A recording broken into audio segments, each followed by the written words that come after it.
зимни кор дар Русия даҳҳо ҳазор ҳамватанони мо беихтиёр бо кормандони пулис рӯбарӯ мешаванд. бояд зикр кард, ки мувофиқи қонуни Федератсияи Русия дар бораи пулис, корманди пулис ҳақ дорад ба дилхоҳ шаҳрванд муроҷиат кунад. пулис маъмулан бо ин сабабҳо ба шаҳрвандон муроҷиат менамояд: барои тафтиши ҳуҷҷат, барои даъвати шоҳидӣ дар амалиёти пулис, барои даъвати гувоҳӣ додан агар шаҳрванд шоҳиди ҳодисае шуда бошад.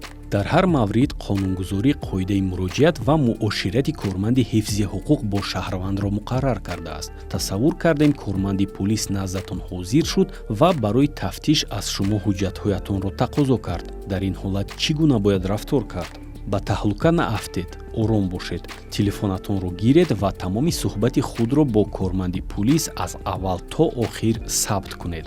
аз корманди пулис хоҳиш кунед то ному насаб, рутба ва вазифаашро муаррифӣ кунад. аз ӯ ҳуҷҷат талаб намоед. зимни тафтиши ҳуҷҷати расмии корманди пулис ному насаби ӯ, ҷои кораш ва муҳлати эътибори ҳуҷҷаташро навишта гиред ё бо садои баланд хонед, то дар диктафони телефонатон сабт гардад. муошират миёни корманди пулис ва шаҳрванд бояд бо риояи эҳтироми ҳамдигар сурат бигирад. ин тақозои қонун аст. агар дидед, ки корманди ҳифзи ҳуқуқ дағалона ва нисбат ба шумо дурушт гуфторӣ мекунад, барояш хотиррасон кунед, ки рафтори ӯ хилофи қисми сеюми банди 7 қонун дар бораи пулис мебошад. дар ҳеҷ маврид нисбат ба корманди пулис рафтори дурушт накунед ва ӯро дашном надиҳед. чунин рафтор ҳамчун таҳқири намояндаи ҳокимият арзёбӣ гардида, барои он ҷарима пешбинӣ шудааст. баъд аз он ки шахсияти корманди пулисро муайян кардед, бароятон зарур аст, ки мақсади аслии ӯро барои тафтиши ҳуҷҷатҳоятон бипурсед. боз ҳам оромона бо муомилаи хуб худро муаррифӣ намоед ва пурсед, ки чӣ ҳодисае рух додааст. ман ягон қоидаро вайрон кардам? ман ба шумо ягон кӯмак карда метавонам? корманди ҳифзи ҳуқуқ вазифадор аст, ки сабаби муроҷиати худро ба шаҳрванд шарҳ бидиҳад. агар дар ҳақиқат ягон ҳодисае рух додаасту корманди пулис онро дақиқан шарҳ дод, бароятон зарур аст, ки танҳо шиносномаи худро, ҳамон саҳифае, ки он ҷо акси шумо ва ному насабатон насб шудааст, ба ӯ нишон диҳед. шиносномаро ба дасти пулис надиҳед. қонун дар 3 ҳолат ба пулис иҷоза медиҳад, ки ҳуҷҷати шаҳрвандонро дар кӯча тафтиш кунад. агар шаҳрванд ҳуқуқвайронкунии маъмурӣ содир карда бошад, дар содир намудани ҷиноят гумонбар бошад ё ӯро ба шахси дар ҷустуҷӯ қарор дошта монанд карда бошанд.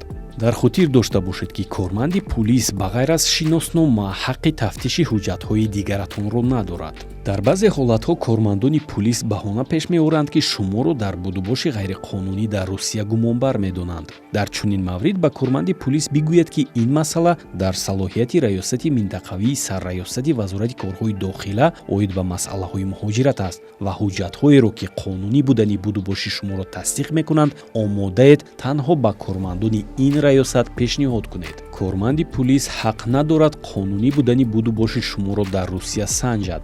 ин вазифа танҳо ба раёсати вазорати корҳои дохила оид ба масъалаҳои муҳоҷират вогузор карда шудааст. агар корманди пулис бигӯяд, ки онҳо амалиёти мигрант, заслон, чисти город ё амалиёти дигар барои тафтиши муҳоҷирон ҳамроҳ бо кормандони раёсати вазорати корҳои дохила оид ба масъалаҳои муҳоҷират мегузаронанд, хоҳиш кунед, ки корманди ин раёсатро наздатон даъват кунанд, то шумо ҳуҷҷатҳоятонро ба ӯ пешниҳод намоед. дар сурати ҳозир шудани корманди раёсат оид ба масъалаҳои муҳоҷират, танҳо баъди санҷидани ҳуҷҷати хизматии ӯ шумо метавонед ҳуҷҷатҳои дигари худро нишон диҳед. агар корманди пулис ҳуҷҷатҳояшро нишон надиҳад, зуд ба рақами 112 занг занед.